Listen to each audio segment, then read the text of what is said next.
For a chin-up, your hands are going to be facing towards you. You're going to grip around about shoulder width apart.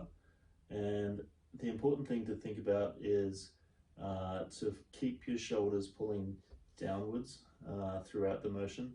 And at the top of the motion, you want to get your hands as close to your shoulders as possible. Now, if I had to be pedantic, then I would say if they don't touch, then you fail. So it looks like this.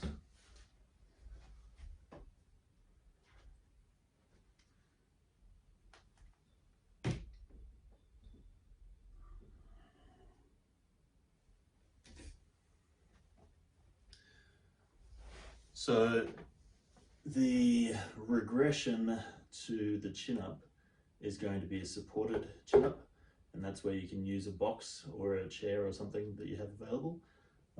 So setup is just to put the box underneath, and you're going to keep your feet on the box throughout.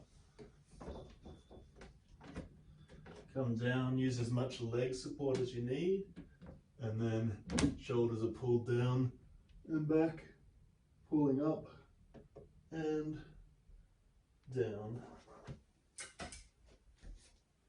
Ideally, in the low position, you're going to let your shoulders open fully, and then from there you're going to depress your shoulders first before you pull yourself up. If you don't have that control, then you're probably not ready for a full chin-up. So start with the basics, stick with the basics for as long as you need, and then build up to the free version.